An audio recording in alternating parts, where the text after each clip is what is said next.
Touch my chrome, wish you would. Hard riders look fly, hard riders look good. On my Harley, in your hood. Hard riders look fly, hard riders look good. Touch my chrome, wish you would. Hard riders look fly, hard riders look good. Hard riders look good, we look good. Hard riders look good, we look good. Hard riders look good, we look good. Hard riders look good. TBM in the building.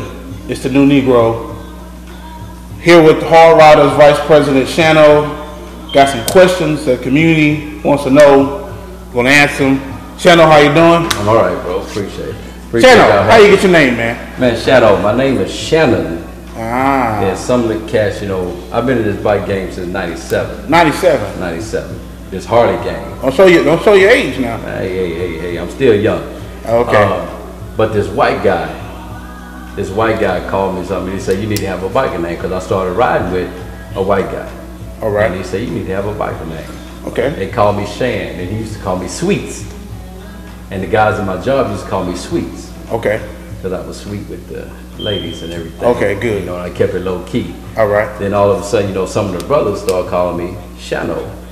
And so it stuck, and now there it is. You got there it Shanno. is. There it is. You good with it? I'm good with it. Cool. So where you from, Shannon? I'm from here. I'm from H-Town. H-Town. Studewood, Texas. They stole my truck. Is that right? And they found it in Studewood. Well, we didn't steal your truck.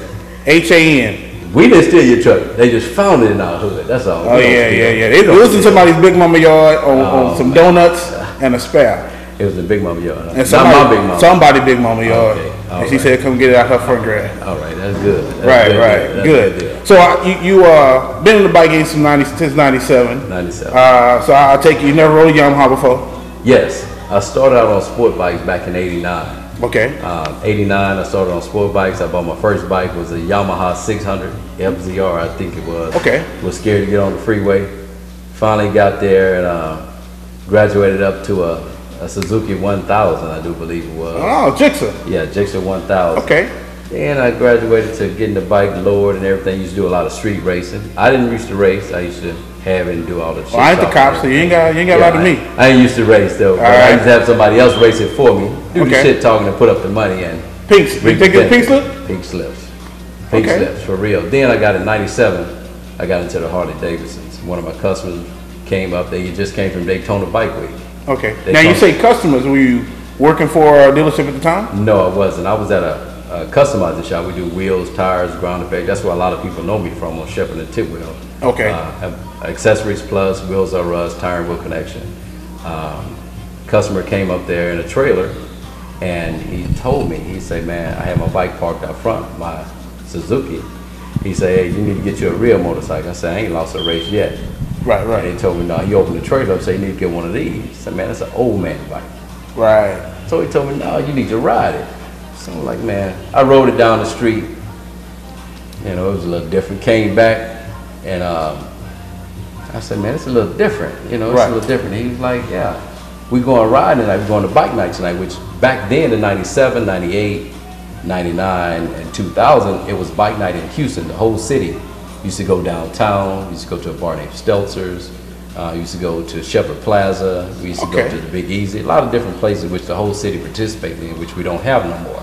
Right. And I was riding with those guys. I was riding then, and I rode that bike. Then I ended up buying a bike and ended up going on another year or so, getting another bike. So I had a Heritage Softail, I had a Fat Boy, and I had the GSXR 1100. Okay. You had 3 bikes? 3 bikes. All right. What was your baby? Which one was your baby? I think the Fat Boy was, man. Fat Boy? Fat Boy, yeah. I told you I can get there quick, or we can look good while we get there. So it's your choice. Okay. Yeah. Now, a lot of cats go from sport bike to cruiser, like I did myself, and those cats still ride on those sport bikes. They don't quite understand the relaxing feeling of just cruising down the street instead of trying to fly down the street. And so, going from that transition from sport bikes to cruisers, did your mindset shift the way you rode, or the type of bike you hung out with after that? Yeah, the mindset changes, because when you go from speed, A lot of guys like the best of both worlds, so they go with a V-Rod. You got the Harley name, which that's a brand. That's a brand name. Right. And you have the speed also with the V-Rod. But when you go there, a lot of people now that convert over from the sport bikes to the cruisers, they get motor work done to them. So they can go fast while they're looking good. Right. And they can ride out of town without being uncomfortable on the sport bike. Right. No disrespect to no sport bike riders, but that's where I started from. And I hadn't ridden a sport bike since about 98, 99. No looking back. Well, it's just, I have a fear of it right now. You know, it's just, hey, I see a lot of accidents go on on both worlds. Right. But I rather chose the Harley lifestyle versus the sport bike lifestyle. That's just my choice. Now you say Harley lifestyle. The Harley lifestyle. What's the difference between the Harley and the Jap Cruiser? Harley is a lifestyle because you do so many things in the Harley Davidson world. Okay. You do a lot of community things, which sport bikers do the same thing. But you do a lot of charity, you do a lot of organized rides. It's more people on Harleys than it is on sport bikes. But most of those Harley riders started out on sport bikes, dirt bikes. Right. But no disrespect to nobody because I started there. Right. Now I'm over here. If you give me a sport bike, I would ride it. Last year, when they had the Battle of the Bike Clubs in Baytown, I was gonna ride a sport bike against another cruiser club. I said, I will race you. I hadn't ridden a sport bike since '99, but I would race you on a sport bike because I know I can get it on. Okay. I can do it. I ain't lost. Now, coming from on the sport bike side, you ran, you did the customizing, the whole 90s, the street racing. Were you associated with any clubs then? No, it wasn't that many clubs then. Independents? No, it was a lot of independents. Right. Clubs didn't kick around in H-Town until probably after late 2000, mid 2000. Okay. That's when clubs started coming around. Now, hard riders came around in 2000. We were rolling in 2000. When I came up in the game in '97, I was rolling with the older guys.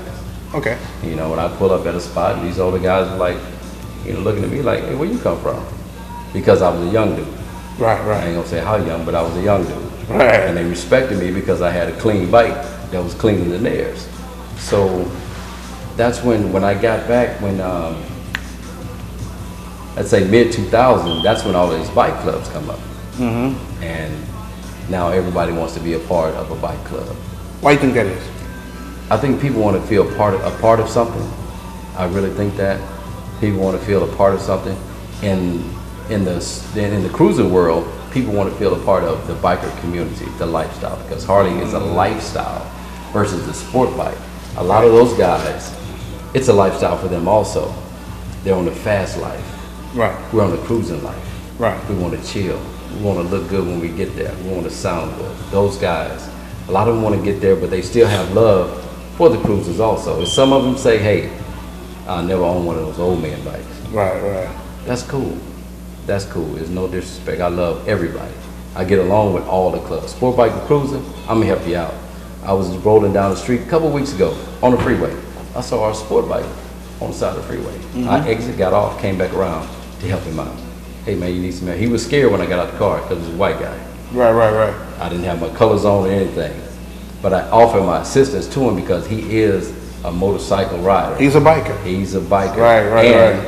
That could be me one day. Right. So all those bikers, man, you need to look out for them because that could be you one day. You could have a flat. Matters your bike, you just got it, 2013, it don't matter. You can have a flat. Right. And this guy in this car can assist you. Right. So that's why I try to look out for everybody. Okay. That's so, what it's about. Guys came on the scene in 2000. What was the motivation for it, and who started out? Where the thoughts began at? Man, the thoughts began with us riding 97, 98, 99. We're all riding together and everything, and we seen all of these other clubs, which were back in the day were the white clubs. No disrespect to them, but which were the white clubs. Came up with the idea, why don't we start our own club? Right. Okay. We all come together. We rode every Thursday. We met up every Thursday. Every Thursday. The brothers back then, we used to meet up together on the cruisers. and we used to ride together. Like, hey, we're this together, we ride together, let's start our own club. Okay. We all get along, and we started our own club. Cool. More brothers started riding. More brothers started riding 99, 2000. Then we just made it official in 2000. Okay. So you started off with these old school cats. Graduated from the sport bike world to the cruiser world. I'm sure your knowledge of riding and whatnot was you became well seasoned riding with these old school cats, and you guys picked your colors. Started riding as a club. Where did the growth start to come from after that? And the growth started when, let's say, back in 2003. More brothers started getting motorcycles, started getting bikes, started getting cruisers, started getting Harley. Because that's the only thing we allow in our club is American-made motorcycles. Okay. That's just Big Dog, Martin Brothers, American-made, Iron Horse is American-made, Harley Davidson is American-made, Victory is American-made. Right. Buell is American-made, but it ain't too many brothers that ride a Buell because that's still on the sport bike level. Now V-Rod, American-made. Right. We'll bring them in, and they discontinued Buell now. Yeah, I know that. Yeah, okay, they discontinued Buell. Yeah, but the brothers still riding on Buells though. Ain't not no brothers. Some Asians. Yeah. You have to be about 5 foot 145. Exactly. To look right. To look right. Yeah, exactly. So we started riding, and hey, this bike game just blew up. It just blew up so big here in Houston. I think we probably have the biggest biker community within all the states. We've blown up real big. We have a lot of females riding bikes. Right. Back in 2000, we didn't have that. Now we got females riding sport bikes. We got females riding cruisers. We got females doing it. Yeah. Well, the amazing thing for me, man, is that there's more brothers riding now than there were, say, back even in the 80s. Exactly. Yeah. You know what? And I think it's a lot of brothers riding. It's just like back when you had the Mazda trucks. Everybody wanted to look good. Wanted to look clean and everything. Now it's more of a fad. See, this bike thing is a fad. People doing it because other people doing it. Because you do have brothers that won't even ride to Austin. They said it's too far. Trailer Queen. Yes. Austin is like 2 hours max. Austin. You got, but so it's a fad. I call that a fad. Right. You know, not knocking the brothers that do it. They want to look good and everything. Want to just cruise around a 16 loop. But hard riders, we get out there. Right. Yeah, we get out there. Well, not just hard riders. You got a lot of independents, some other clubs out there who are riders at heart. I mean, I had a conversation with a young man, and he said that he was the definition of a biker. Exactly. And I don't think there's a definition of a biker, but you do have, the oranges and apples. Those who don't mind a ride to New Orleans versus saying, hey, we just gonna ride over here to the southwest side of town. Exactly. Right. You have different bikers in every club. You have people just like that. Well, hey, I know that some people are not gonna go. We're riding to Atlanta. Some people don't ride to Atlanta. No, that's too much. That's too much. Right. But they ride in the city. They'll ride to Dallas, but 12 hours to ATL. Right. A lot of guys are not going to do that. So I don't necessarily call them not bikers. Right. They just don't have the thing. I used to be a truck driver.